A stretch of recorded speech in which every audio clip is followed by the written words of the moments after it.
Gotta keep my eyes open. There I was. Yeah. What kind of airplane were you flying? P-47. But I was the last one off of the target this day. And where were you? We were doing arm recce's, which meant that if you spotted moving targets on the ground, which was trains, trucks, vehicles that were German, you know. And I was the last one off the target that day. We were south and east of Mannheim. And that's Germany? In Germany. Mannheim is on the west bank of the Danube, of the Rhine River, or whatever that river is. The Rhine, yeah. So you were the last one off the target? Yeah, I was the last one off the target, but we still had the mission was the element. They were out ahead of me, and I had a wingman with me. That's right.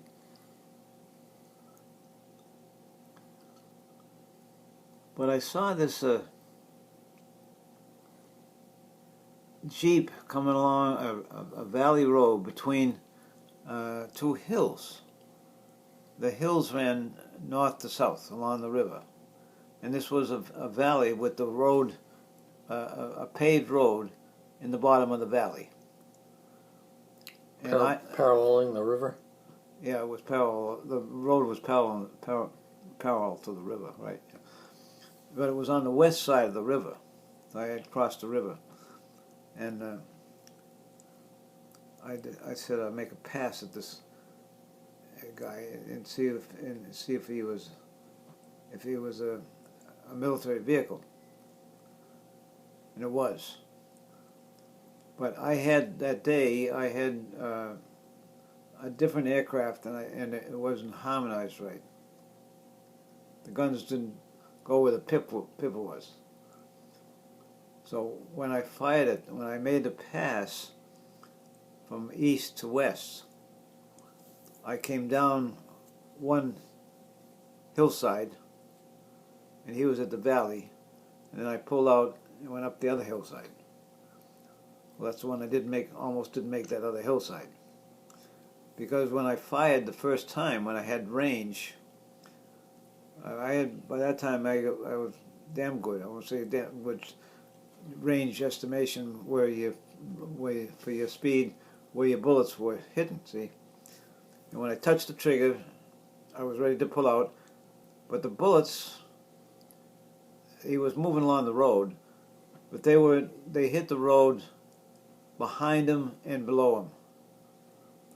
So I made a quick adjustment of my pivot and put it out ahead of him, and I touched the trigger again, and then I pulled out.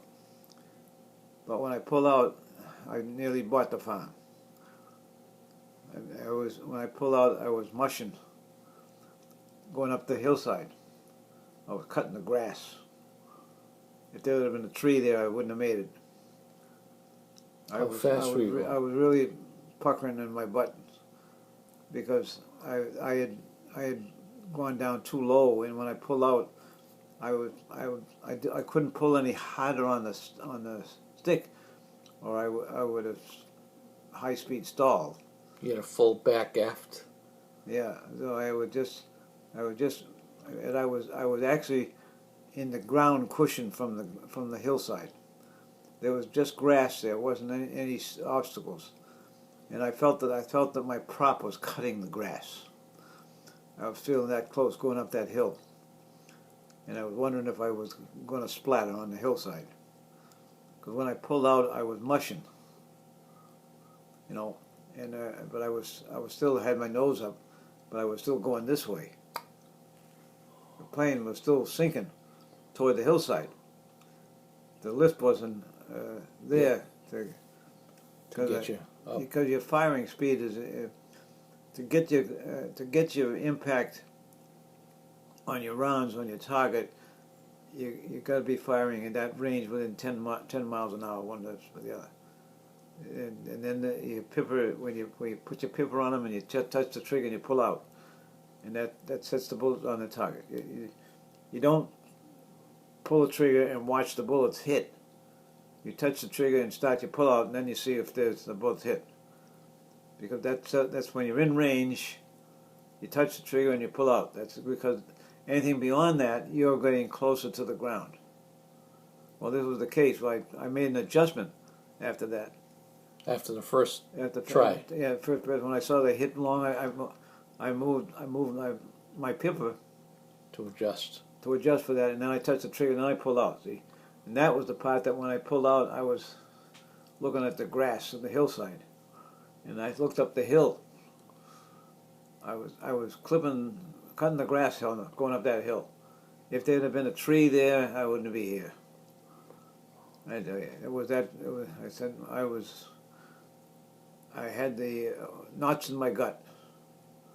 I thought I was going to splat. What did you learn from that? If you don't hit, if you know you're in range and you touch it and you don't hit, quit. Come back another day. That's right. So that particular aircraft was one that was not mine. I hadn't been flying it. But supposedly all of them were harmonized the same way, you know. And because I would fly a different airplane almost every day I flew. Whatever aircraft I had in commission, they would put them on the board, and when you get out, you get ferried out to the airplane that you were going to fly, you know. And most of them were, the crew chiefs kept them up. Mm-hmm. They were good.